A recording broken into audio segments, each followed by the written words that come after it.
안녕하세요. 요즘 IT 업계의 가장 뜨거운 감자죠? 바로 포스트 VM웨어 시대. 이걸 어떻게 헤쳐나가야 할지 지금부터 같이 한번 파헤쳐 보겠습니다. 바로 시작할게요. 아마 여러분 회사도 이미 이런 청구서를 받아보셨을지 모르겠네요. VM웨어 이슈, 복잡한 얘기 많지만요. 가장 현실적인 문제, 바로 돈 문제부터 시작해 보죠. 이 모든 혼란 어디서부터 시작됐을까요? 바로 2023년 브로드컴이 VM웨어를 인수하면서부터입니다. 브로드컴은 소수의 핵심 대형 고객에만 집중하는 전략으로 확 바꿨는데요. 그러면서 기존의 연구 라이센스를 없애버리고 전부 구독 모델로 전환하는 등 정책을 엄청나게 바꿨습니다. 바로 이 지점에서 문제가 터져 나온 거죠. 네, 잘못 보신 게 아닙니다. 이 새로운 구독 모델로 바뀌면서 일부 고객들은 기존에 내던 비용보다 적게는 4배, 많게는 무려 10배에 달하는 청구서를 받게 된 거예요. 와, 이건 정말 충격적인 숫자죠. 상황이 이렇다 보니까요, 시장 분위기가 완전히 바뀌었습니다. 처음에는 그래서 얼마까지 깎아줄 수 있냐며 비용 협상을 하려던 기업들이 이제는 그냥 다른 대안 뭐 없어요? 이렇게 아예 VM웨어를 대체할 전략을 찾는 쪽으로 넘어가고 있는 겁니다. 아니, 그럼 그냥 대안 찾으면 되는 거 아니야? 라고 생각하실 수도 있는데 문제가 그렇게 간단하지가 않습니다. VM웨어를 교체한다는 건 단순히 기술 하나 바꾸는 것, 그 이상의 훨씬 더 깊은 고민이 필요하거든요. 자, 그럼 기업들이 어떤 대안들을 보고 있을까요? 크게 보면 한 4가지 길이 있어요.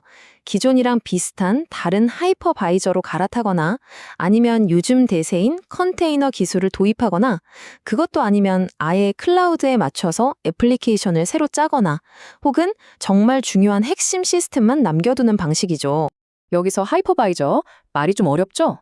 그냥 VM웨어랑 똑같은 거라고 생각하시면 쉬워요. 한 대의 컴퓨터에서 여러 개의 운영체제를 따로따로 돌리게 해주는 그런 가상화 기술의 핵심입니다. 가장 직접적인 대안이죠. 반대로 가장 급진적인 선택지도 있어요. 바로 클라우드 네이티브인데요. 이건 그냥 이사 가는 수준이 아니라 집을 아예 허물고 새로 짓는 거라고 보시면 됩니다. 당연히 시간과 노력이 엄청나게 들어가겠죠? 그런데 말이죠. 진짜 어려운 문제는 기술이 아니래요.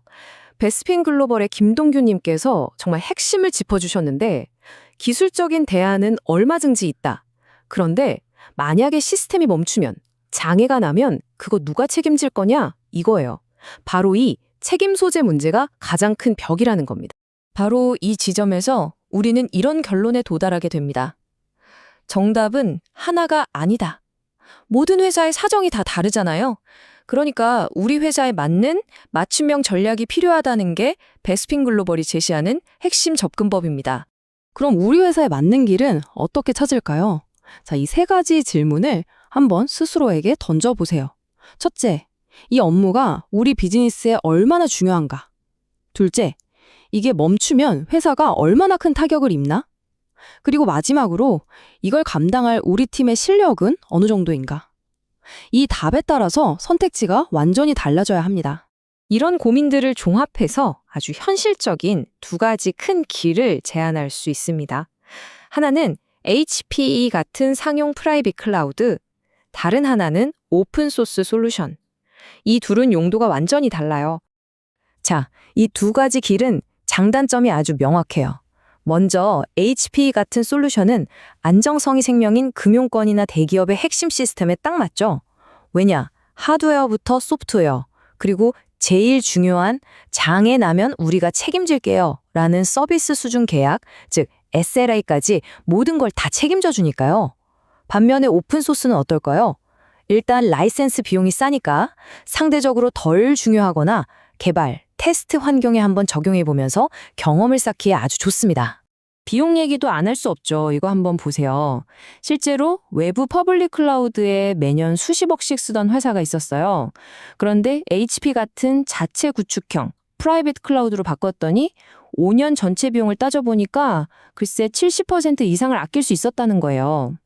장기적으로 보면 이게 엄청난 경쟁력이 되는 거죠. 오픈소스를 그냥 싼 맛에 쓰는 거라고 생각하면 오산입니다. 오히려 그 반대예요. 새로운 기술을 부담 없이 테스트해보고 우리 조직의 체질을 서서히 바꿔나가는 아주 똑똑한 전략적 도구가 될 수 있다는 거죠. 뭐랄까, 리스크는 낮추면서 다음 시대를 준비하는 최고의 출발점이랄까요? 자, 그런데 이 모든 고민, 왜 이렇게 서둘러야 할까요? 나중에 하지 뭐, 라고 생각하기엔 시간이 정말 별로 없습니다. 바로 2026년이라는 티핑 포인트, 변곡점이 코앞에 다가오고 있기 때문이에요.